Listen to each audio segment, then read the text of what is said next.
Hey there, welcome to Rave CultureCast, your weekly guide to the EDM community, music festivals, and more, hosted by me, Emma Capotis. Each week, I'll be covering everything from dance music culture, industry news, trending topics, and festival tips, advice, and reviews. You can also expect to hear stories from ravers, artists, business owners, and more. Tune in every Wednesday for your weekly dose of peace, love, unity, and respect.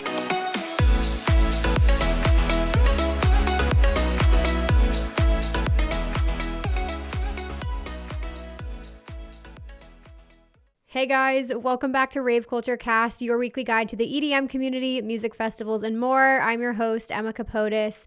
Happy Wednesday, fam. We're feeling like bucket hat vibes today, okay? I don't know what kind of mood I'm in, but it's super rainy outside. It's a cozy Saturday. I just wanted to be in like a big ass sweatshirt, and I found my beatbox bucket hat and it matched me, so these are the vibes for today. But with all that being said, I hope you guys enjoyed last week's episode with my Project Glow recap. All my vlogs are officially up on my YouTube channel if you guys want to relive it. I had so much fun editing those, and I've gotten some really good feedback that you guys really liked the editing of these, so I'm super pumped about that. Seriously, an amazing weekend, but go check out the review. We're feeling recovered. It took me just a couple days to get back to normal, but we're feeling good now. And now it's like full-blown EDC prep, you guys. We got to talk about it for a little bit here, but we're less than 2 weeks away. I don't know how this came so quickly and if anybody else is feeling unprepared, but I just tried on outfits today.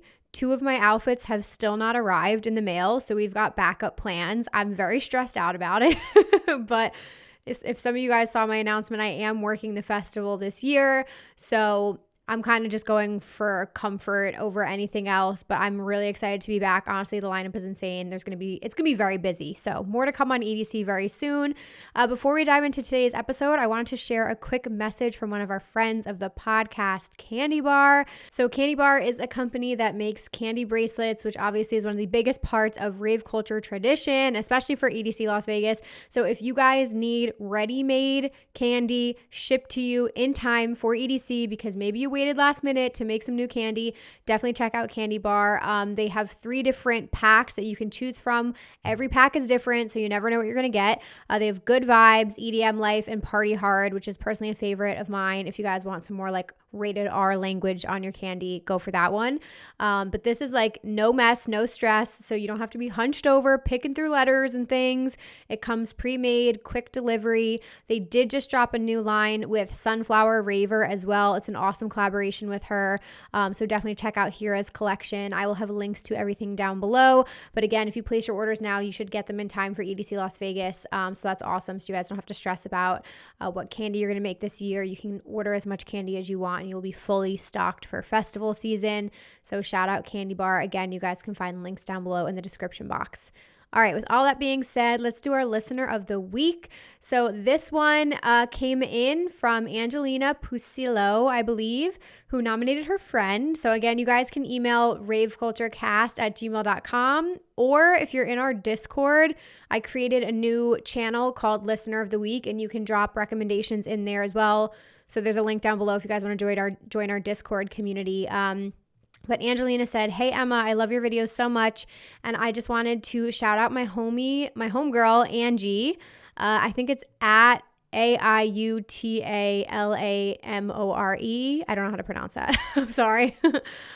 She fell in love with EDM recently after having an awakening at her first EDC Las Vegas. Thank you so much for all you do for this community." Of course, Angelina, shout out to your homegirl. Again, I'll plug her information in here, but thank you so much for being listeners and for supporting the podcast. It means the world to me, you guys. So you are officially our listener of the week this week. Hope you guys have a good one. All right, I want to get into our guest. So this week I have on another podcaster in the dance music space, which is always a pleasure for me because they get it. They know how this is, and they're used to doing the interviews too. And I was actually lucky enough to go on his podcast. So I have Matt Sherman, who goes by Sherm in the booth. He is based out of Chicago. He's a DJ with a ton of experience and also a podcast host with over 200 episodes under his belt on Sherm in the Booth, which is incredible. He's a super passionate dude. He absolutely loves this industry, and it's such a pleasure talking with him. Just seeing like his career develop and all the amazing like connections that he's made through podcasting. So today I'm going to be talking to him about like breaking into the Chicago house music scene, which is very, very difficult as a DJ. So we're going to talk a lot about that. We're also going to talk about podcasting tips and advice, all the different lessons he's learned along the way, how you can use it as networking, how to book guests on your podcast, all kinds of things like that. So there's a lot of little lessons in here, and I hope you guys really enjoy it. Please go give Sherm in the Booth a follow. Check out his podcast, subscribe, do all the things. Tell him Rave Culture Cast sent you. And with all that being said, let's just jump right into the interview. All right, you guys, welcome back. Today, I am joined by an incredible voice in the dance music industry, Matt Sherman, aka Sherm in the Booth. He is a Chicago local DJ and podcast host with now over 200 episodes under his belt. And you featured interviews with HoneyLuv, Roland Clark, Westend, Sid, Autograf, many, many more people in the industry as well. So today we're going to learn a little bit more about Sherm, and then we're going to chat all things like podcasting and dance music, all those good things. So welcome to the podcast. How are we doing? Emma, I am so warm and fuzzy after that. I feel like I'm about to tear up. That was like incredible. I couldn't have done it better myself. Holy sheesh. Thank you. Of course. Yeah, no, this is like, you had me on your podcast. Now the turns have tabled. Now we've got you here. Yes. It was absolutely. So much fun chatting with you too. So I'm excited to dive into everything today. Oh, for sure. I'm like, for those that didn't get a chance to listen to the Sherm in the Booth episode with you, been following you for years. You're an incredible voice in the community as well. And you're making a huge impact, probably bigger than you know already. So it's a pleasure to be on at this point in your career.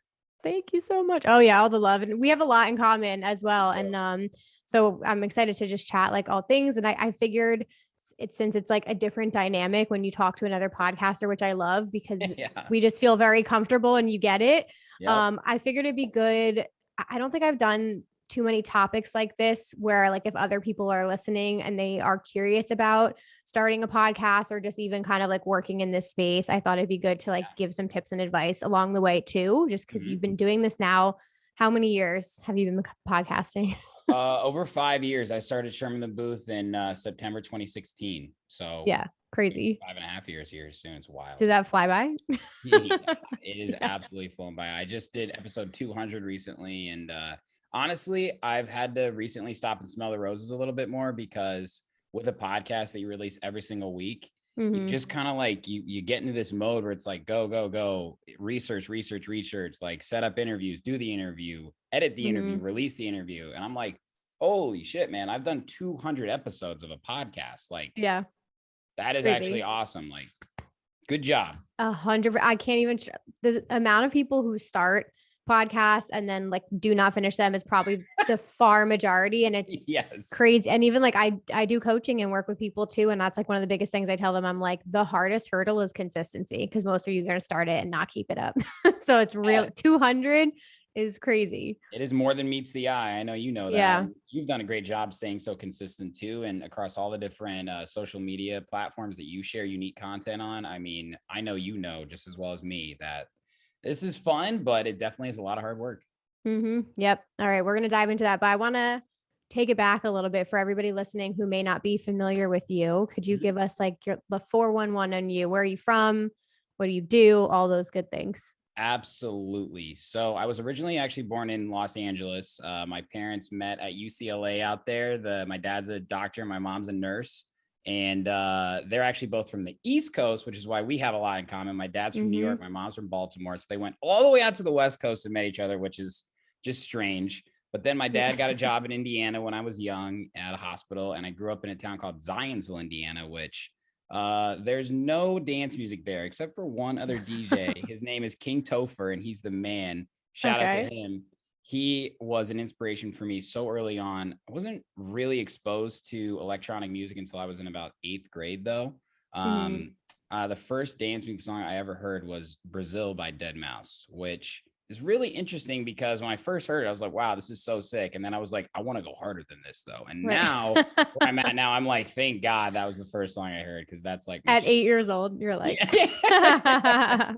But this isn't heavy enough. yeah, this isn't heavy enough. But yeah, growing up in Indiana was an amazing experience for me. I think a lot of kids in the US share the same experience of like the cul-de-sac culture, you know, like just playing with your friends in the backyard and going to a school where there's not a ton of people. And, you know, your friends during that time really becoming lifelong friends. So like I have 8 people standing with me in my wedding in July.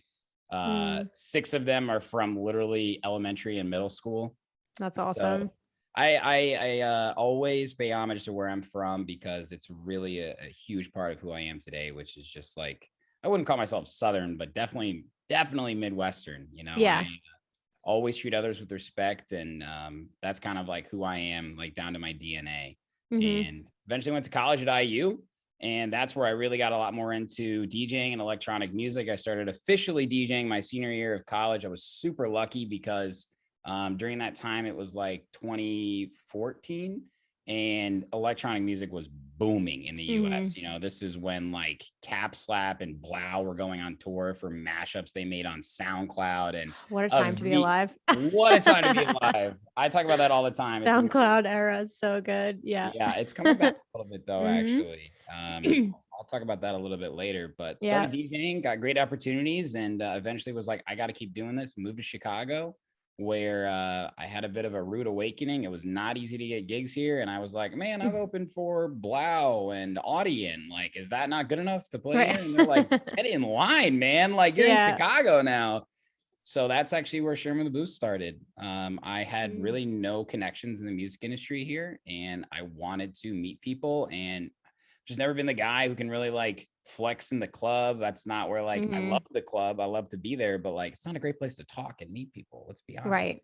You know? So I started the podcast, and it became an interview-based podcast. And 5 years later, I've interviewed damn near every DJ and producer in Chicago, and have really grown my community here and started making a big impact. So it's been super special for me. You just dropped so many gems. This is why I love this shit. This is so good because I can't even stress it enough. Like you, like in short, basically like pivoted, and then you made a point. You were like, I want to do this. So I'm going to find a way to like make this happen for myself. And we're going to talk a little bit more about the industry, but I'm curious, like when you were in college and you were booking those first gigs, like how do you get to the place where you're opening for Blau and Audien? Was that like, was that process versus like Chicago and that like shell shock? For sure. So there wasn't that many DJs in Bloomington, you know, at college, maybe 15 talented ones, I would say. And I was just so genuine about wanting to learn. You know, I wanted to become a better DJ. I remember one of the first weeks I got there, because what had actually happened, I probably should have explained. When I was a junior in college, before I went to study abroad in Barcelona, one of my friends was moving. He's like this incredible person. He's like this Indian businessman. And he was like, I'm going back to India. You want my DJ controller? I'm like, yeah, for sure. So shout out to Chaitan. He's the fucking man. I've brought it up a few times. Got his controller and was DJing, and like I had to go abroad. I couldn't bring it. And the whole time I was there, I was going to dance music shows, experiencing European culture. I went to Manchester to see Hardwell. I went to Paris, France. I went to all over Barcelona. I mean, the scene there is insane. Rome, Italy, where I was just like, okay, like this is not America. Like, and the DJ is making like the entire room move with his music. You know, this wasn't like a festival. Like I had been to Spring Awakening, Lollapalooza, where people jump and rage, but people were dancing. And I was like, that's what I want to do. So when I came back my senior year, I was like, okay, I really want to DJ. And I remember going up to the guy who was one of the main resident DJs like the first week, and he was just DJing, and I was just standing up there, and I was like, hey man, I don't really have any DJ experience. I'm super interested to learn. I'm really passionate about like trying to build a brand in the music industry. Like this isn't a short term for me. And he respected that. And I was lucky enough that he helped me grow and gave me opportunities. And that's why I was like, okay, it's probably going to be the same thing in Chicago, but Chicago is the home of house music. This is a major city, not only in the world, but for touring acts, for talent, for so much. But that's also the thing about Chicago is there are so many people here that are like that guy in college that helped me out where they want to help you because they know that there's a younger generation that is going to help push forward the entire Mm-hmm. industry. And Right. that's definitely my favorite part about Chicago. There's so much collaboration here. So yeah, I just was really humble about my process because it really was coming from a genuine place of a love Mm-hmm. of the music. Yeah. Oh, that's so cool. I mean, I can't even imagine how different it is here. And like when you made the jump and you're starting to DJ, you're playing different gigs, like how did you identify, like what genre were you, like how did you figure out your sound, like what was that whole process like? Yeah, that was definitely a process. Yeah. I mean, like, okay, so I've done over 200 episodes of Sherm in the Booth, right? I've Mm-hmm. interviewed hundreds of DJs and producers. A large majority of them start off as DJs. And you start off as a DJ just because that's kind of the culture behind it. You know, you're DJing house parties, frat parties, whatever it is in the city. And you're not a producer who makes house music or trap music or dubstep or progressive, right? And that you're not like, okay, that's what I want to do. You just want to DJ and party and have fun with your Mm-hmm. friends. So you kind of end up like playing what you love at first. So I was super into like progressive house, Avicii, Swedish House Mafia, Alesso. Alesso is one of my all-time favorites. Mm-hmm. So I was playing a lot of like progressive big room sing-along stuff Yep. and loving it, honestly. And I was kind of starting to dabble in producing that just because it was what I was into. But you know, your tastes over time change a lot. You and I talked about that, Emma, right? Mm-hmm. Like you love techno right now. You didn't start off loving techno, Nope. right? Yeah. You're a diehard Seven Lions fans. I'm a Oh, diehard Alesso fan, right? Like yeah. we have like that inner passion that's like always gonna make an influence. Mm-hmm. And today I'm like a tech house DJ. And Mm-hmm. over time, it's kind of like molded, you know, going to more shows, and just like experiencing life a little bit differently. I mean, I get a hell of a lot more hungover than I used to, and I Right. can like physically exhausted. I can't like go to 3 days of Lala and like jump the whole time. Like Yeah. going to like a house show is like I'm dancing, like I'm enjoying it. I can talk to my friends, and that's Mm-hmm. nothing against any other type of music, but with house music specifically, it's just a much Mm-hmm. more of a social sort of thing. That's a great way And of putting it. Yep. yeah, for sure. And I mean, I've just totally fallen in love with the culture. And really where my taste changed though, I went to Cross Music Festival in San Diego in Mm. 2016. Have you heard of that? Yep. The lineup's crazy. Yeah, I haven't been, but I've in the last few years, like, yes, it's been on the radar for sure. very well curated lineup. And I went Mm-hmm. because I first started loving house music when I was listening to MK and Claptone. Those were kind of the first two guys that really introduced me to vocal house and piano riffs and a little more of the traditional old school, some Chicago influences. MK is from Detroit. Mm-hmm. So I really loved his style. And then when I started seeing their live sets, I was like, oh, damn, they're not just like playing all that. Like, what is this? Like, this is Mm-hmm. like a massive rolling bass line. Like, this is some underground. I've never heard drums and percussion like this before. So it did take a live experience for me to be like, oh, yeah, I think I'm a house music lover. Like, Yeah. We're everything converting changed. everyone. Yeah. Yeah, everything changed after that. And I mean, that's why I was bringing up like the podcast. So many people Mm-hmm. start off as that DJ, they go to a house music show and they're like, this is it. Like, Yeah. this is what I want to do. The people here, the culture, the music, just like the swag to it almost, you know, Mm-hmm. it's just different. So it kind of brought me back to when I was in Europe where I was like, people are here for the music. Like they don't even need to know the music to be like, I want to be here. It's Yeah, just about the actual energy. So for yeah, it's sure. definitely an acquired taste over years, but where I'm at now, I've never been happier. Good. Yeah. I mean, I can't remember if you said did you go to ARC this past year or no? Didn't go to ARC. I'm going this year Okay. though. I'm Yeah. going Okay. this year. Hell yes. Yeah. I can't wait to hear your thoughts on that, especially like being there. But so do you think I mean, like, is it harder because you're a house artist in Chicago or easier? Like, if you were into bass music or something like that, would there be more opportunities or do you think it's better that you went the house direction? No, absolutely not. Not until the past 2 years. Well, Mm-hmm. actually, if we kind of like just block out the actual lockdown portion, you Mm-hmm. couldn't get gigs. Obviously, I really wasn't playing house shows until late 2019, and I had moved to Chicago in 2014. I really cut my Mm-hmm. teeth as an open format DJ here.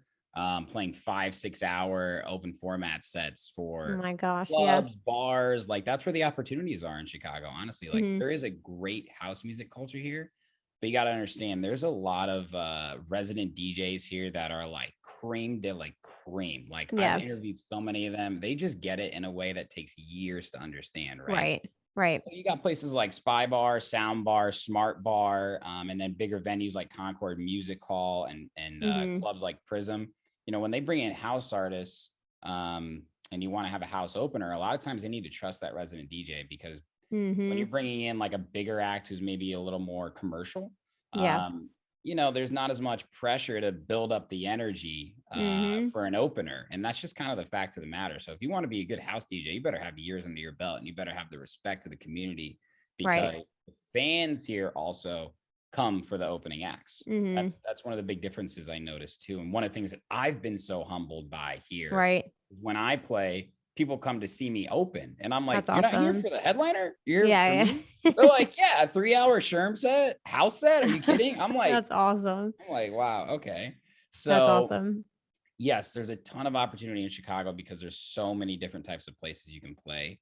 But Mhm. you could go around to every Chicago house DJ for the most part, especially guys that are like kind of guys and girls that are in my range.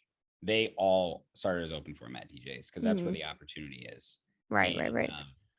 yeah, and because I've been able to build a brand, because I make my own music in house and just like done it the hard way, and there's really no other way in Chicago. There's Mhm. this really renowned Chicago DJ and producer named Gene Ferris. Have you heard of Gene Ferris before? Love him. Yep. Yep. So he's, you know, he's a foundation here. He's in the second wave of Chicago house music, which I'm sure I'll talk about. He Mhm. said, if you can cut your teeth in Chicago as a DJ, you can make it anywhere. And Mhm. that is a fact. So like Chicago Yeah. DJs here, we all know like it's hard to make it here, and when you do, we still keep working hard. But when you tell people from another city or another country that you're a Mhm. Chicago house DJ, their Yep. jaws drop. They're like, "You're a Right. Chicago house DJ, right?" And Yeah. like sometimes it takes that outside perspective for us to be like, "Shit, yeah, I am." Well, there's a legacy. I mean, I feel like no matter if where you say that, it's because like there's this probably like unspoken legacy and Mhm. so many years coming with that. So I totally get it and respect it, because it's like, Yeah, yeah, it should be probably the hardest place to make it. yeah, And I can't even imagine how many people are going for that. So I'm absolutely. proud of you. I think that's incredible that like what you've built up. And I Thank want you, to Emma. chat podcast too, because Yeah, like you said, you kind of pivoted and you started the podcast 5 years ago and have like that's just grown, and you've interviewed and networked so much. But what was the first year like when you first started the podcast? funny as hell, honestly, when I look Yeah. back. I mean, my process for making the podcast was hilarious. Right. Like, I mean, what was I doing? I was learning. It was trial by Yeah. fire, honestly. Yep. Like, I went Mm-hmm. to college for media and production, so I had a lot of familiarity with just sort of the systems and integrations and editing and just software and stuff like that. But I was thinking about doing film, actually. I wanted to write scripts. I wanted to make short films. However, I could get involved in the movie industry. And the movie industry and the TV industry is very competitive, difficult. Mm-hmm. I mean, those guys are real starving artists, in my opinion. Like you want to Right. talk about trying to make it as like an indie artist, yeah, that's difficult. But if you want to make it as a script writer in the Hollywood Mm-hmm. world, talk about getting in line. I said that earlier about Chicago DJs. Yeah. You know, that's a very humbling process. So, Yeah. and I've had a day job too this whole time. So I was like, all right, I'm not gonna make it in the movie industry right now. Like maybe I can do something on my own. So that's why I Mhm. wanted to start it. And it actually started off as In the Booth with Sherm, which is too long. Right. Way too long. I I changed love that it changed though. It always starts with something else and then it absolutely, changes. Yep. Yep. absolutely. It originally was like, all right, I'm gonna do interviews eventually, but like, what do I want this to be? And I've shared it before, but if you listen to episode 1, just like my candor and like how I'm talking, I literally the first episode, I'm like, hey, what's up? This is Sherm. This is my podcast. Yeah. Like, I'm trying to be cool, like a little embarrassed of like my voice, honestly, Yeah. because it's weird. I know you probably experienced that. Yeah. I can't even, I don't even want to go back and look at the first few. I'm just like thinking about my own process too. It's brutal, but you had to do it to get to here. Like you can't skip that. I feel like everybody's going to go through that. So Yeah. And that's a good piece of advice too, Emma. Honestly, a lot of podcasters out there, it's so tough to go back and listen to an episode just because you've like already did the whole episode. You got to go back and critique yourself. That's something that I learned from a lot of other experienced podcasters. Like really listen to your style, listen to how you've changed, listen to how you've grown. What's something that you wish you would have explained less or explained more, or because I've asked questions where it's like in my head it makes sense and the guest is like, can you repeat that? Never want that, right? Yeah. Right. So I kind of just started like I said, trial by fire with the podcast. I was doing like full mixes where I would like literally like mix on my tractor like a whole hour-long set, because I was like, oh, like no way people are going to want to hear my voice, so I need like music, so it's like a mix, but I also want to talk so they know it's my podcast. And it was just like there was no overall message. Exactly. Yeah. So then I was like, all right, let me start interviewing people. And a lot of those people are still some of my dear friends today, and they love that they were like first 50 episodes on Sherm in the Booth, which I think is so awesome. So I was having people do guest mixes and things like that. And it was just a lot. So I was like, all right, here's what Sherm in the Booth is. It is about the guests. It is not about me, right? Like I feel lucky that I get an hour or two of this talented person's time where they're going to take away from their own personal life, their own creative process, whatever, and give me their story. So I really took that to heart, and I started working twice as hard on my research process, improving the quality. I mean, I used to have like this stupid little Shure microphone that I'd plug into my iPhone, and we like sit next to each other like this and be like, can you speak that? Yeah. And gosh, it's changed so much. It's grown. When I started incorporating video, even the beginning of that was funny. I got to give mad respect to one of my friends, Tony, who told me, he was like, you got to start doing these every week. You need to start taking bigger chances on bigger guests, and you need to start putting everything on YouTube. And I started doing that at episode 71. And he was like, you also need to start outsourcing the editing. So like that week was like a huge cornerstone moment for Sherm in the Booth. I was like, you're right. Yeah. Like, I need to done. Yeah. Yeah, exactly. And like, those are hard things to do because I was still having a lot of fun with it, but it was like, I was taking it seriously, obviously, but like, how old was I? I was 24. So, like serious about it, but like still kind of living life. I mean, fresh out of college almost still. I'm like, how much do I care about this? Like it's cost a lot of money to start incorporating video, let alone outsourcing. I've had the same video editor since then. Her name is Suzette, and she is incredible. She is like helped me grow so much. That's awesome. Just so I can focus on the creative process. And now having video has helped so much with my following and social media growth. Like not everybody listens to every episode of Rave Culture Cast. I might be a fan of Emma Capote's, right? People might listen to every episode of Sherm in the Booth, but maybe not everyone, right? So it's like you get those clips out there. People say, hey, honestly, I don't listen to every episode, but I love your clips. I'm like, boom, I don't give a shit how you found out about Sherm in the Booth, as long as you know about it. So that would be a piece of advice too, like really start thinking about how many pieces of content can you make from the actual audio and the video? What are you clipping? Like, what are you sharing? You do a great job of that. Like I'm preaching to the choir right now, but like, thank you. No, this is great. Right? Like absolutely great. I talked to another podcast host as well, because I'm just like, I have a couple of questions about social media. That's just like my realm, because I absolutely love that, but I couldn't agree more, unless like because there's so many avenues you can go. Like you can go down the paid avenue, which I've dabbled in here and there. I've tested like promoting an Instagram post literally just like in the past few months, but other than that, like the entire thing has been organic, which is how most people are going to approach it, especially in the beginning, like if you don't have a crazy budget or anything.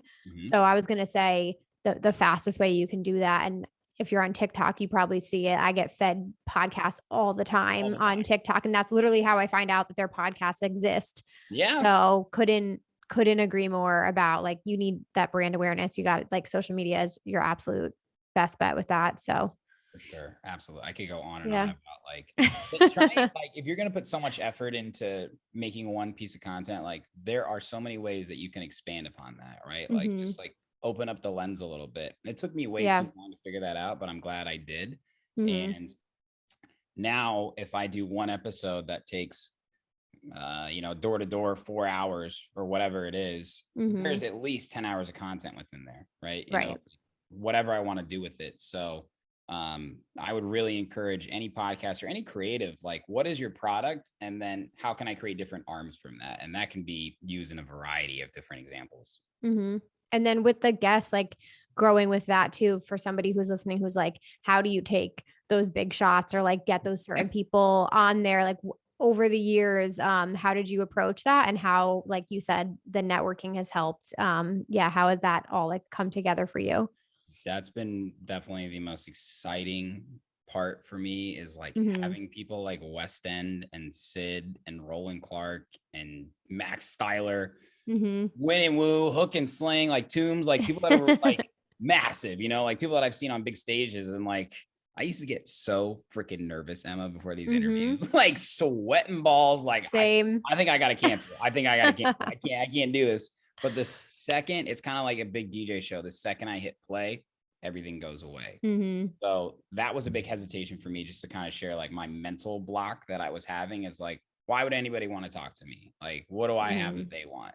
Well, it's like not a lot of people offer to do this for artists. It's like there are 10 big blogs and, Mix Mag and DJ Mag and stuff, right? But like, there is a massive part of this glacier that people don't think about. Everybody sees the tip. They see Calvin Harris. They see David Guetta. They see whoever it might be, Skrillex, Diplo, right? But there are so many people that are right underwater. They could be further down, or they could be a little bit more up. But that's where I started kind of like focusing, these mid-tier, so to speak, I would just call it. They haven't just popped off yet, but like they're on the brim. Yeah. And these people want to tell their story, because like, it's just like, I mean, you and I talked about this. I can't believe that there's not more people like us, like. I'm just kidding. No, I'm kidding. I didn't say that. No, I'm the total opposite. I'm like, again, like, this is why I work with clients. I'm like, you need to take your shot. Like, why aren't people doing it? Like, you said, like, look at all these opportunities just because you decided to start a podcast and put yourself out there. Like, I'm totally the same way. Like it doesn't even just have to be a podcast, whatever it is, Instagram page, TikTok, like there's so many ways to just get started, and some of those platforms are free. So it blows my mind. I'm like, just stand up and for sure let your voice be heard. Absolutely. Know that you're going to go through some moments where you're your only fan. Like, your mom and your dad and your partner and your friends are like fans, but like, you got to love it for you. And I think I realized that a lot of these other artists really respect that, like I genuinely want to know them. Like, I'm a fan. I say that almost every single time. Hey, huge fan of you. Like, I can't believe I get to talk to you about this song that like means so much to me. And I think that's kind of one unique thing about myself and Sherman the Booth, is like, I come as a fellow artist, as a fellow DJ producer, someone who understands the highs and lows of what it's like to be in the music industry. Also on the same coin, I love to interview people who are behind the scenes, because I'm also a podcaster who is kind of behind the scenes. I also do A&R for Hood Politics Records. I also manage an artist named Flaninho. So it's like, I come from a place of really wanting to learn the business, like I want to understand how you make it as an artist, because I've learned how to make it as an artist from asking those people who have either made it or helped other artists grow. So if you really are genuine about it, then it's pretty easy for people to say yes to. Like, said, I have a day job and it's in logistics sales, which is like selling a service I can't guarantee on a promise that might blow away in the wind, right? But like, I have just kind of learned to be like, hey, like, this is what I'm trying to do, and I want to do it for you. And, your business, like your time, means a lot to me. So when I reach out to people that are like Westend or Sid, I say, hey, huge fan, really mean that. I want to have you on my podcast. I'd love to get your full story, talk about your discography. I want to talk about your label if they have one. I want to talk about your goals for the future. Like, I want to talk about things that mean something to you, not like just a short blog write-up, and those blogs are vital to the industry, but like, I'm just trying to do something a little bit differently, Emma, if that makes sense. Yep, for sure. And it's been like such a nice variety of artists that you've spoken to. And like you said, you've hit on so many people Yeah. in Chicago as well. But just in general, like networking and meeting people and things like that, like how do you think that's like just affected the other parts of what your life and your career and things like that? Because you said like you're doing things outside of the podcast, obviously. So can you kind of talk a little bit about what else you have your hands in? Yeah, I got my hands on a lot of things Yeah. right now. Maybe a little too many things. But I can relate so hard. yeah, I mean, there's this DJ producer, like I'm just gonna say her name, Danny Deal. Have you heard of Danny Deal? Yep. Okay, so she's from Chicago. She's been around for a long time. She is like the director of the Midwest Grammys here. Like she works at Output. She's worked at DJ Mag. She's a DJ. She's a producer. She's like literally made a song with Diplo. Like she's like incredible. And I interviewed her, and she is what you would call a multi-hyphenate, right? Like someone who is talented at many things and really focuses on the professionalism of each of those things. So I had my hands in a lot of pots a long time ago, honestly, and I had to start saying no to things. And I was like, here's what I can do. I love the DJ. Producing is something that I do love, but it takes a lot of time. Like I was like, I thought that in order to make it in the music industry, I needed to be a producer. I needed to make music. It was the only way to be unique. But to be honest, I can't sit in front of a computer and make beats for 10 hours. I just can't. I can't. I straight up can't. And I know so many people that can. So being honest with yourself about like what you want to get involved in, because there's one key word to everything. Like you said, consistency, but also longevity.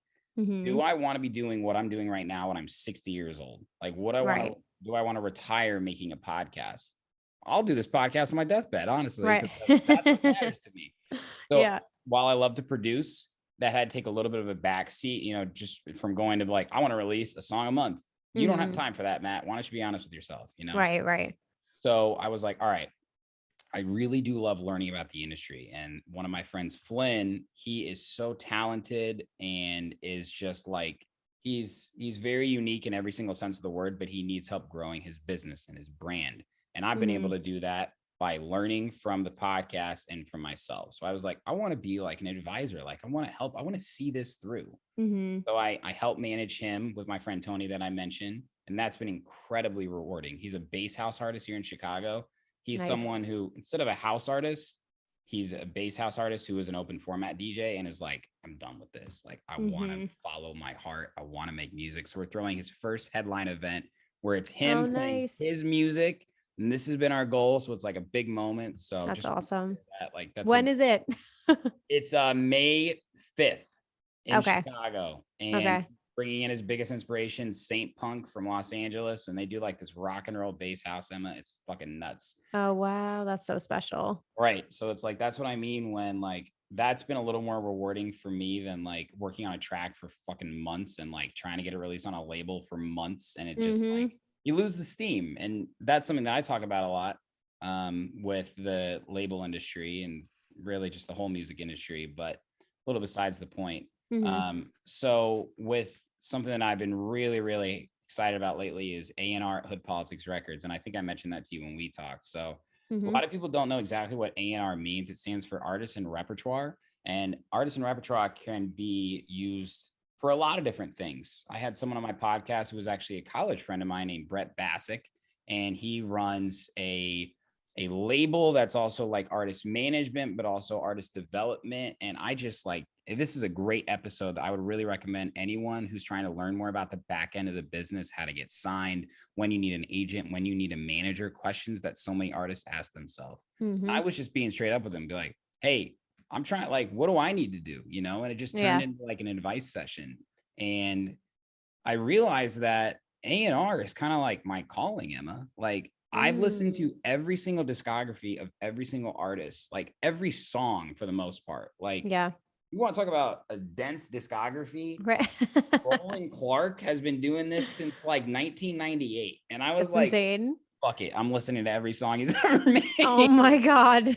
So it's like, I have heard the journey of producers over the years. And when I listen to demos, kind of have like this gut reaction of like where they're at, or like, oh, this could be special, or like, hey, you need to work on this a little bit more. Like, I see you going in this direction, not trying to influence the artistic process too much. Right. But what I'm doing with A&R is truly a little bit of everything in every sense of the word. I'm reviewing demos.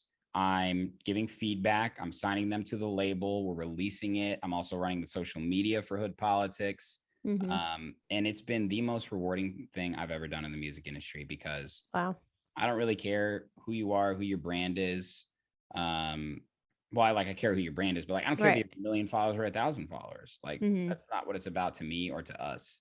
So giving that platform for artists who are trying to make it has been just so much fun, and trying to give them direction and advice. And I got to give a massive shout out to DJ Susan, who started Hood Politics and has become a great friend of mine. And I look up to him in so many ways. And, you know, that's a great note there too. There are so many people like him that they're in it for truly the experience. Like, you know, as cliche as it says, like, it's not about the destination, it's the friends in the journey. Like, yo, it really is. Like, I'm telling you, like, it really is. And I know you're experiencing that too, like with the community you've grown. I mean, what does it feel like for you when people show up to your like meetups at festivals and comment on your YouTube, like, and say like all the amazing things that you receive, right? Yeah, no, it's why. Yeah, it's crazy. I think like the community aspect of it is the best part, or like may even have been like a little unexpected from the podcast. Like I knew I was building my community through my YouTube channel, but what's been amazing is just like the connections that they now make with each other, like in my Facebook group, and the Discord's been popping off lately. People are like finding rave friends, and like that blows my mind, because it's like, okay, that's like one of the step back like moments. It's like you've created this community that now like there are all these other relationships happening in. So I think that's when it becomes like another level. And I think a podcast, I think we talked about this, like a podcast is like a little bit more intimate for some reason. And so the relationships are different. And then when you're able to meet people in person as well, like, I don't know if you feel that way too, just with like even networking in the industry, the in-person stuff is so important. And I realized that obviously like even more so after the pandemic, because just like community wise, like that connection with the subscribers is the fucking best thing in the entire world. Like, it's so different in person. And then the same thing, meeting people and networking, like even at one event, one show, or one festival weekend, it's so, you meet so many people, and it's just like exchanging numbers, blah, blah, blah. Like, I think that's how I met Kyle Kinch.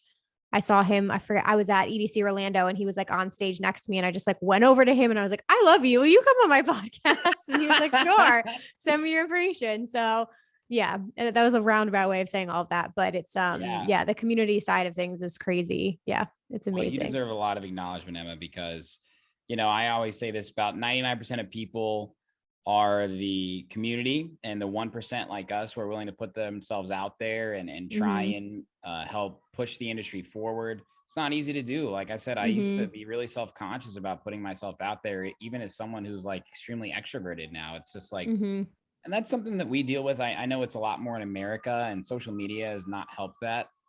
Our perception of ourselves, you know, it's just like, no one wants to hear from me. No one wants to like know about like what I care about. Who cares? When you realize that it doesn't matter what other people think, you are going to be so much happier. And that's when things really turned for me, when I was like, I don't care how many plays this gets. It doesn't matter to me. Like, I don't care how many people follow me. Like, I'm really enjoying this, and I'm actually having fun. And yeah, it's a lot of hard work, and maybe the current ROI at that moment is like not what I feel like it should be. Like, I feel like I'm putting 1 million plays worth of effort into some podcast. Right. 100. Yeah. But I'll tell you what, 5 years later, where I am right now, unless I went through that, I wouldn't be here. And that is just the hard truth that a lot of people need to hear. And you said consistency, I said longevity. Like, it's just, it's really the roadmap. Like, I don't know anything else to tell people. What do you think is different, like in your mindset, or even like what motivates you? Because I think like longevity, I couldn't agree with you more, like definitely in sync with you on that. Like, and I've said this to some of my clients, I've said this on the podcast before, like I think what changed for me is none of this is a rush. When I started, I was like, I'm doing this as long as it freaking takes. I'm not going anywhere. Don't care if this is a slow process. Like, don't give a shit if I don't gain 10,000 people overnight. And I think that literally has helped me get here, plus just the passion for it. But what do you think? Cause like, how many ups and downs there are. Like, what is your mindset like, and what motivates you to keep it going? Yeah. I mean, it's really tough. Like, I won't lie to you. I think you and I spoke about this. Like, we balance a lot of things in life as human beings, personal life, work life, passion, whatever it is. So it's like really drilling down on like what I'm doing here in that moment, and focusing and remembering my why. I was talking about this on my last podcast episode with these guys, Truth and Lies, which everybody should really check out if you haven't heard of them before. Is like, you kind of like do this for a while, and then you all of a sudden, like years later, you're like, oh, I'm still doing this. And like, hey, like I'm on Emma Capote's podcast. Like, she's doing it too. Like, let's be friends, So it's like, it just kind of happens. But how you stay motivated is like always remembering your why. And my why is I want to make an impact on the dance music community. I really do. I don't know exactly how, but I know by giving people a chance, upcoming artists, like outside of some of the people I mentioned in the beginning, they are like in that glacier. Somebody like a great example is this girl named Bexy. Have you heard of Bexy? Yep. So Bexy, when I had her on, she so amazing, very talented. She's literally just from North Carolina. Like, she has been in the business for a long time, but she stopped, came back. Now she's like literally got picked up by the same agency that manages Anjuna artists. She's going to play at the Gorge. She just played a Miami Music Week. Like, and I love that. And we had a great conversation on just remembering. She was like, I love to make music, and that's what I wanted to do. And I stopped caring about like what I was talking about. Like, will I get booked? Like, will I get shows? Like, is this my career? It's just like having a passion on the side is so important in life. And like, my why is trying to make that impact. And like Bexy said, like her why was just trying to make music for her. And that's what Truth and Lies was talking about too. So what keeps me motivated is just knowing that like I push forward so many times through thick and thin, and just like enjoying the process as much as I can. And I love talking to people about what they love too. That's just fun. You can tell you have to love it for 200 episodes. You have to love it. And I'm sure maybe this has happened with you too. Like, when you have that many episodes also, like there's like highs and lows, and I think there are like really amazing moments where you're just like, holy shit, I can't believe this happened. Like, this is a big moment for me, or this is a big moment for the podcast. And then I'm sure you have other moments where you're like, do I keep this going? Yeah, but you absolutely. have to always, couldn't agree with you more. Like, you got to just like remind yourself why you're doing this. And even switch things up and pivot. You changed the name of your podcast. Was that early on that you did that? That was early on, but I'm still like thinking about new ways that I can innovate the podcast. Like, I have kind of a template for like a DJ or producer, which is like, I've changed it a lot. Like, it used to just be like, where are you from? In the beginning, it's like, nah, fuck that. Like, let's ask them a question about like where, their favorite gig was, or a venue that's not around anymore, or like something outside the music industry. Right. So it's like trying to make these conversations really, really unique with them. Like, I want them to walk away being like, I'll never have an interview like that again.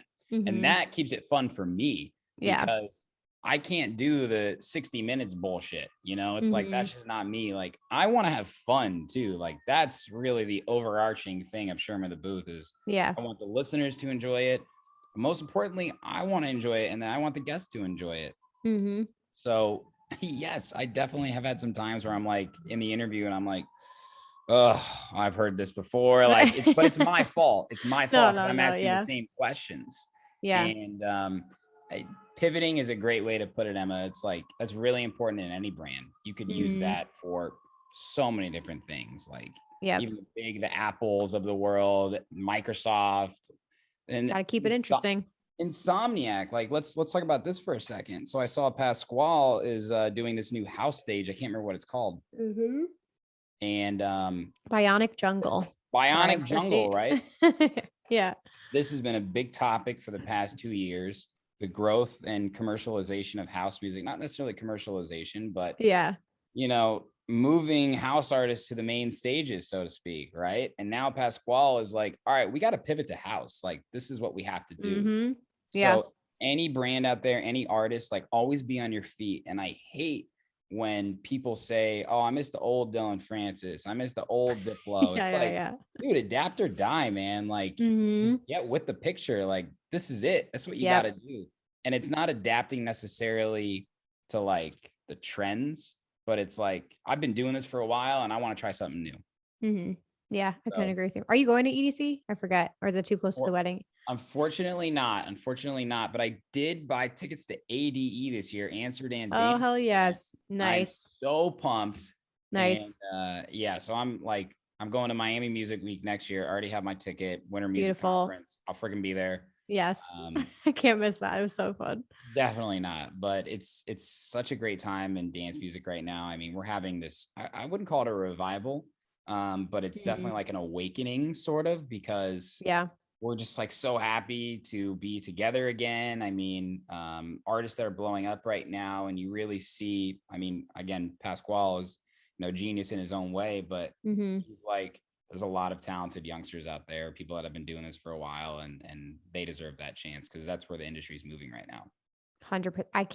I'm very excited for EDC for many reasons, but the Bionic Jungle thing, dude, they didn't even announce the lineup. They just dropped that. So I was like, okay, well, we're going to see who's playing this. This is a whole other thing. I hope we don't know a lot of those artists. Like, exactly. Some of us will, but it's like, that's what we need. We need leaders of the industry taking chances, because it's kind of weird timing, right? Like, people need to make up for lost revenue during the pandemic and lockdown and stuff, right? Like, a lot of these big artists are even taking pay cuts because they need more shows, right? So it's like younger artists and newer artists are not getting those opportunities because of money. But like, we need leaders of the industry to just be like, listen, we need to listen to the people, listen to the fans. And that's what's happening right now. So I'm not saying it's not. And that's why I'm like, fuck yeah, let's go. Yeah. No, it's going to be good. I got to ask the big question. Where is the brand headed? Where are you headed in the next 3 to 5 years? What's the big vision? Big vision. We're going to keep doing what we're doing, staying consistent. Obviously, I've got some big guests lined up. I'm going to start taking big chances. I'm talking about like the Dead Mouse Cascades of the world. I mean, why not? Why not? Yeah. How I'll do that, I'm not sure. I'm trying to get email addresses. I'm DMing on Instagram. What I'm trying to do. Yeah, you got to. I really want to get Sherm in the booth at festivals and events where I'm doing interviews with the artists. That's a huge goal for me. I'm really planting a lot of seeds this year, because I do it a lot with the artists, but on a Chicago basis, I really want to continue to be like a beacon here for like, spreading the good word of house music, of course, but also giving up and coming artists the chance to come on the show, tell their story, all that good stuff, throwing my own events here. I do some things called Sherm in the Booth showcases, where it's a lineup that's curated by me of people that have been on Sherm in the Booth in the past. And that's awesome. A variety of artists. I really want to take it to like a block party type level, where I fly in some other artists like from wherever. And that's a huge goal for me, for the Sherm brand. Hood Politics, we're taking to the next level. We're going to be doing some really big merch launches, huge events. And we're working on some like tours in cities that we're starting chapters in. So it's based in San Diego. I'm in Chicago. We're working on a Miami chapter, a New York chapter, a Denver chapter, where there are Hood Politics artists there that are throwing events. And with music, I'm really trying to like kind of find what I love most about making music. So I'm kind of finding myself in like an executive producer role, where it's like, maybe I might not be in the driver's seat, but like I have a really good ear for like, we need this singer with this producer, and I know what we need to do on this bass line here, things like that. So that's what I want to do in music. Nice. And yeah, so lots of big plans. I don't know where I can't tell you where I'm going to be in a year from now, let alone 6 months from now. I mean, I couldn't even remember when we interviewed. It was like 2 months ago. So I know. So much shit changes in 3 months, 6 months. Yeah, it's a big question, but I just want to put it out there in the world, because I'm very big on like you speak it out there, you have your eye on the prize, like it's going to happen. So gotta hold yourself manifesting. accountable, Emma. That's right. No, I love it. I can't wait. I'm excited to just see like all the things that are happening. I love that you have like, it's come full circle and you're getting to do all these amazing things and stuff that clearly brings you a lot of joy. So my last question for you, since we've talked music here and you're an A&R, I want to know what artists you think, like what artists are on your radar right now that maybe people don't know about as well, or you think are going to be about to blow up in this next year.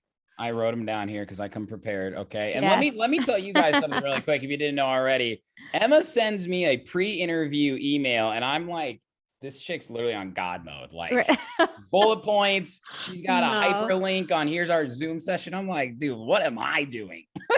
But you should see like some of the emails I get. I think it was the Beyond the Beats guys. They're amazing. Alec and Samir. Yeah. They have like phone calls with their guests. They're like, we run through the whole thing. And I'm sitting here like, what the fuck? I just sent an email. So there's always something where you're like, oh my God, I need to do more, but no, you're doing great. I'm doing my best. I just do that because I'm like, same as you, where you're like, if people aren't going to show up, it's like people click on the wrong link or then they're emailing you and they don't show up. I'm like, nope, we're writing everything out. Yeah, for sure. That happens too. That's something you got to learn the hard way as a podcaster. We can't give advice there. Be prepared with a backup episode. Absolutely. Yeah. So I wrote down some that I really want to mention. I already said his name, DJ Susan. He's doing incredible things right now in the industry. Cloverdale, another really talented guy from Nova Scotia, Canada. Nice. These guys, Broken Future, who also from Canada. My girls, Max Low. They used to be named No Pants Party. They rebranded to Max Low. Okay. Amy and Kira Lee, I would really keep your eyes on them. They're in the tech house space. They got a track coming out on Sid's label called Night Service Only, with Luxo, who's another very talented producer. Some people in Chicago that I want to mention, these guys named Levity. They are so awesome. They're not house music. They're very unique, kind of like a future bass, but like their live sets are like nothing I've ever heard before. Like they are having more fun than anyone else could ever have as a DJ. And I had a great interview with them if you want to check it out too. You mentioned HoneyLuv.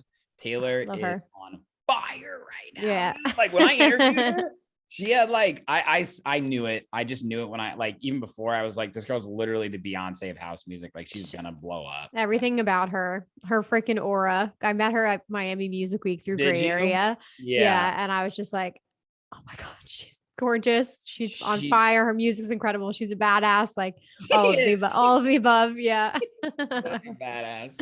Yeah. Awesome. I got to show some love to her. Another girl, Mary Droppins. She's on the EDC lineup. Yep. I'm excited to see her. Yeah. So dope. Really unique producer, very talented. She's also hilarious. She's very strange. She's from Nebraska, but I love her. She's awesome. There's this guy you guys got to keep your eye on. He's had some big releases on Repopulate Mars and also Club Sweat. His name's Moose, Muus. I would put $1 million on this guy. I really would. He's a super nice guy too. He's from Ohio. Just moved to Chicago about a year ago, but he's the man. I would highly recommend if you guys like tech house. And also my guy, Jake Shore Drive. This guy is someone who is going to win based off hard work. Like I had this saxophone player on who's from my high school actually a long time ago. And he gave one of the most genuine pieces of feedback and advice. He played on like the Jimmy Kimmel show as like a saxophone player. And it's just like a great guy. He's very talented, but he's so easy to get along with. And he said that this band was like, hey man, like there's a guy who's a little bit better than you, but we don't like him. Like he's so egotistical and you just get along so well with us. And like, we love you. And Jake Shore Drive is like the greatest human being. He's so awesome. He's a great producer. And I'm not saying that he's not as talented as some of these other people, but he is just doing everything right. He's on TikTok. He's on Instagram. He's collabing with people. He's like doing everything right. And I brought him up because I need him to be an example for up and coming artists that say, I don't know how to do this. I don't know how to do that. Like this guy will tell you that he's made a lot of mistakes along the way, but it's because he tried. So just try. That's all I'm trying to say here. Like give it your go because that's the 1%. Right. Yep.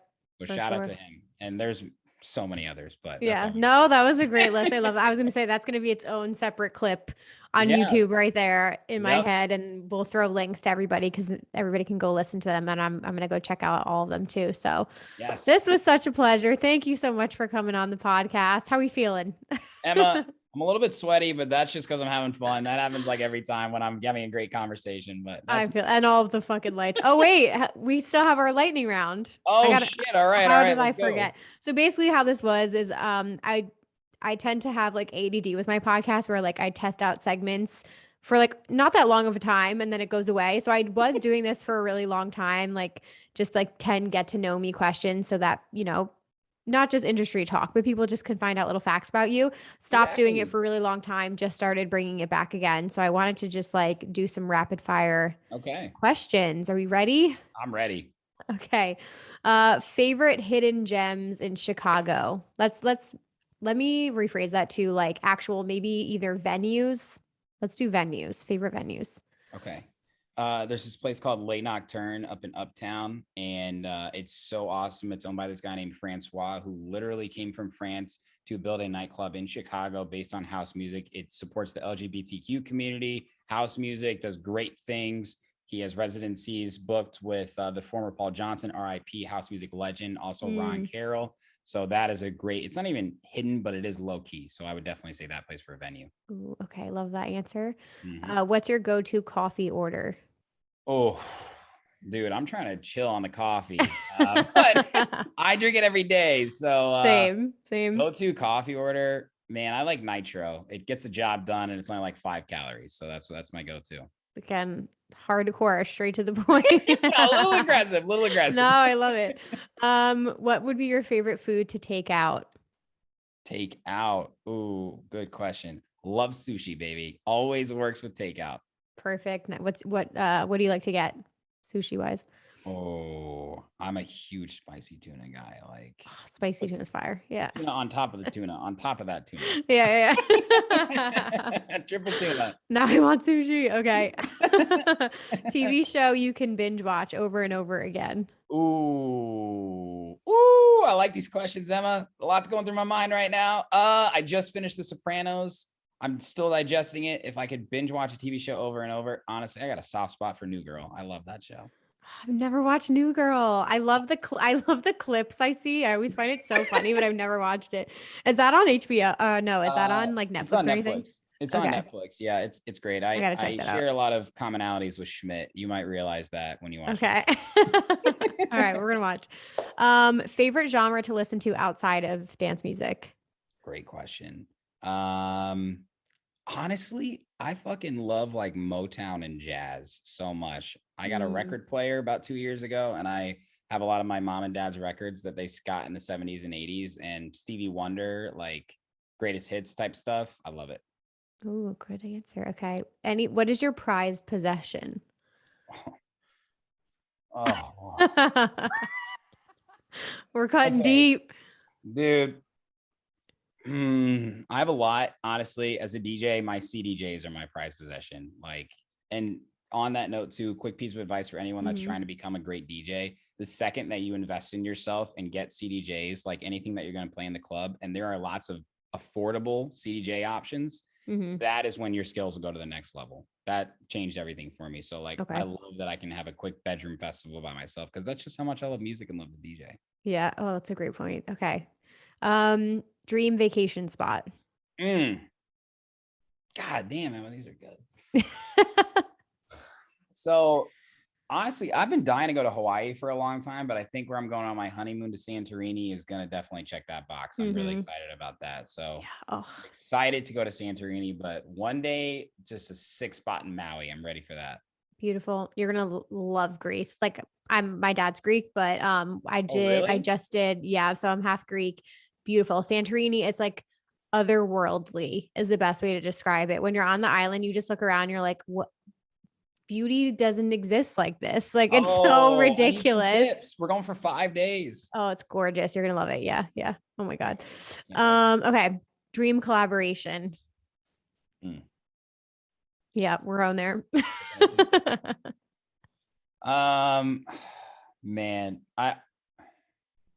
I like so many words are about to come to my mouth. I would say, honestly, I'd say Diplo. He's my biggest inspiration for every reason. The way he's run Mad Decent and created Higher Ground, and also him as a DJ. Like he actually, his set in 2013 at Spring Awakening made me want to become a DJ because it was every genre was so sick. And also where he's at right now with music. I mean, his Don't Forget My Love song is. Yeah, it's ridiculous. It's just pure. I love it. Beautiful. Okay. Diplo, hit me up. Yeah.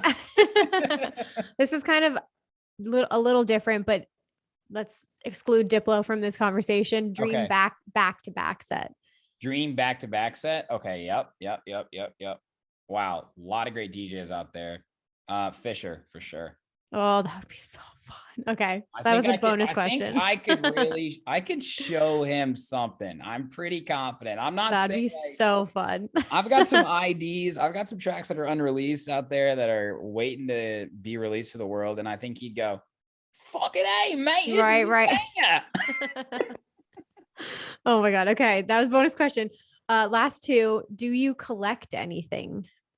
Oh my God. I collect rocks. Okay. What? Just any rocks? Crystals or rocks? What are you bringing out of me right now? Okay. I'll explain just briefly. These are the questions that dig deep. That it's like you can't just Google and you find it in an article. I want it to be like you have to go straight to the source. No. Okay. Like I'm not like actively collecting rocks, but like if I go to a place where it's like a really unique beach, or like just like a place where it's like I started doing it when I was abroad, and I remember I picked up one that was in Lagos, Portugal, which is like the corner of Europe, and there were just these really cool rocks, and I was like, damn, like I'm gonna take this rock and remember this moment. And I just started doing that, and I have all these unique rocks from all over the world, so it's like, oh wow, kind of random, but like that's why I love that question, because like collecting things is like so random, but people have such interesting answers. So yeah, no. Know that, but it's out there now. Well, that might feed into this last question, because what's one thing your listeners would be surprised to know about you? Oh my God, he collects rocks. That's probably on the same wavelength. Surprise, geez, I'm kind of an open book, Emma, to be honest with you. You know, like I had a face mask on, a clay mask on before this, just to refresh, get my skin there. Love it. I don't think that's surprising to anybody that knows me. Let's see. I love to run. That's like one of my favorite things in the world. Just like I can't run on a treadmill though. I love outside. I love running outside. I feel like I'm just like doing something. But surprised. Geez, I don't know, because like I put out that I love to cook as well. That's something too. Surprised? Actually, you know what? I enjoy my day job. How about that? I think people might be surprised. Like, you're not just doing it for the money. It's like, sure, I do, but it actually is fulfilling. I love the people I work with. So that would be my answer. Beautiful. Perfect way to wrap everything up. This was so much fun. Thank you so much for coming on. I can't wait to get this out there, and just like any way I can support, seriously, like absolutely love working with you. And hopefully we have more cross collaborations in the future. Emma, absolutely. You are such a gem, and I really mean that. Like, you deserve all the respect and support from the community, and like, I'm a huge fan of you. I really mean that. And thank you. You're doing great things, and it's a true honor. Like, I think this is only the second time someone's interviewed me. So other than myself in episode 200, which is so strange, go check that out. I interviewed myself. Very weird, but I did it. So humble thank you. I really appreciate it. It's been so much fun. Shout out to Rave Culture Cast. You're killing it. Thank you so much. Thank you. Everybody else, hang tight, and I'll be back in a little bit with our Rave Culture Cast recap. Alrighty, you guys, I hope you enjoyed that interview with Sherm in the booth. It was such a pleasure chatting with him. And again, he made my job easy. It's so nice talking to other podcasters. And it's just really, really cool, again, to see people taking passions and turning them into careers and being able to like make something happen for yourself. So I hope you guys end up going out there and starting a new podcast, doing your thing. There's so many different ways you can get involved in this industry, seriously, and you can definitely like make a job or make connections yourself. So super excited about everything coming his way. He deserves all the success. So again, Sherm in the booth, go show him some love and support. All right, with all that being said, let's dive into our Rave Culture Cast recap this week because we've got a couple announcements here. So if you guys plan on attending Okeechobee next year, I know we're like a year away, but they did drop their map already for 2023. So you can see like where all the GA and VIP camping is going to be, the different stages and everything, and tickets are on sale for that. Anytime I ever have Insomniac tickets on sale, guys, I will link them down below in the description box if you want to purchase through me. We also have a lineup for Splash House. So I actually hadn't heard that much about Splash House. Somebody recently told me about this, but this is in Palm Springs, which sounds freaking beautiful. It's June 10th through the 12th. And then we've got the biggest headliners are like Duke Dumont and Yotto. We've got Diplo, Channel Trace, Dombresky, back-to-back Noizu, Walker and Royce, Manila Killa, so many more really talented artists on that. So I think limited passes are on sale now if you guys want to go to Splash House. Okay, we have to talk about this for a second. I'm going to pop up pictures in here, but some of you might have seen my TikTok about this. The Brooklyn Mirage, which is the venue that I always go to, obviously over here in Brooklyn. It's like literally where I live all summer. I go almost every weekend. I try to go very often, but I didn't even know they were doing renovations for this year. Their design normally, like the lighting, everything is sick, but they completely redid it.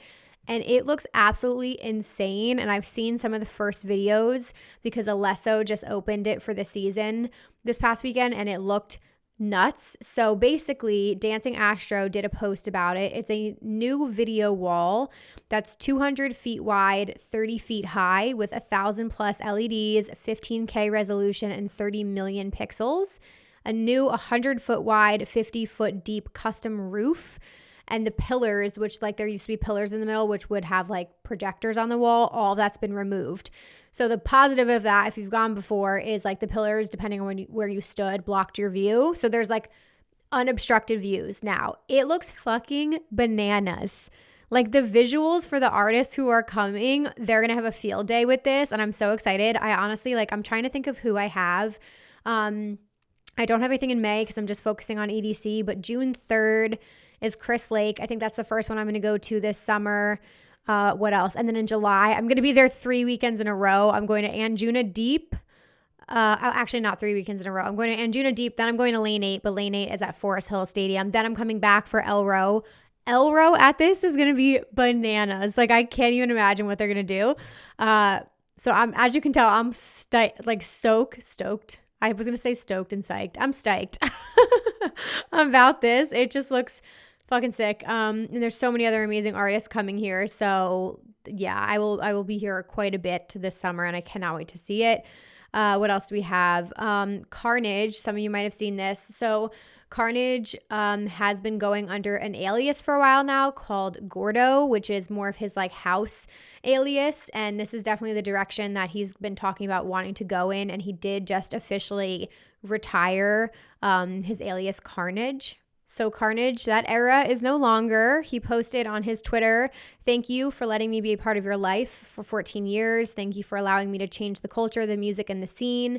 Thank you for allowing me to see the world and perform in places I could never have imagined. Thank you for 1,200 plus shows. Thank you for over 2 billion streams.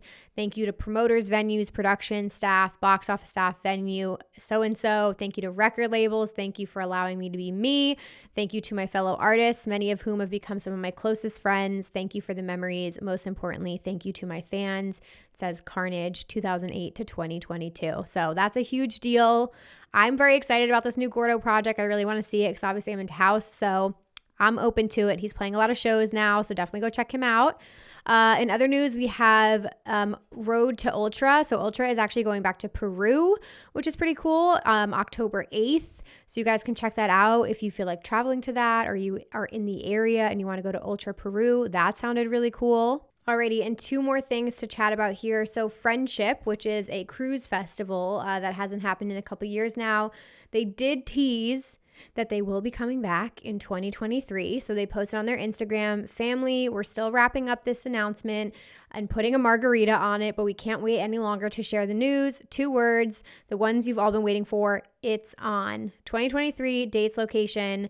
and loyalty tickets are coming next week. So by the time this comes out, we may or may not have an announcement on that.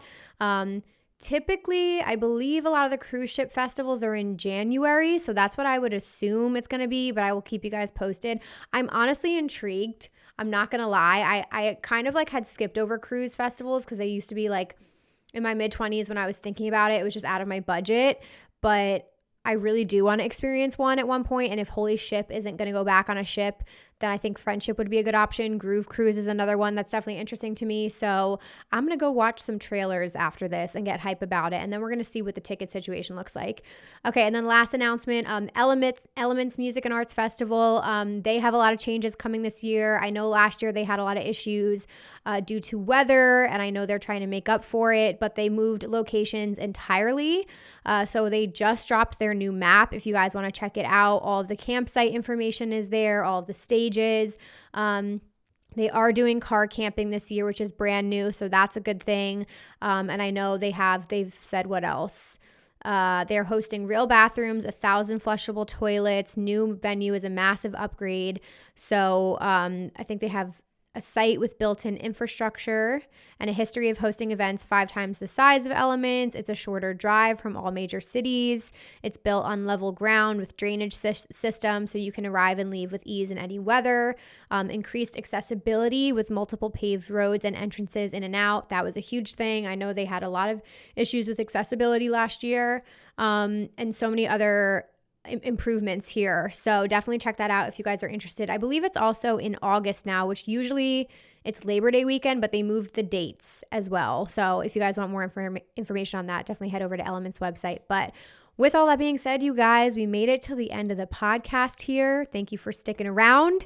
If you listened all the way here, I appreciate you guys. There's so many different things you can do to support Rave Culture Cast. If you're enjoying this, guys, tell a friend, make this your Instagram story, write a review. That is a huge, huge thing. If you guys could rate and review on Apple Podcasts or Spotify, it takes 30 seconds. I appreciate, even less than 30 seconds. I really appreciate it. So thank you guys for all you do. Again, if you want to get involved in our community, we have an amazing Facebook group and a Discord channel that we are like chatting in every single day. So definitely come say hello. I hope you all have an amazing week this week. Enjoy your weekend. And I hope to see you at a show very, very soon. Bye, guys.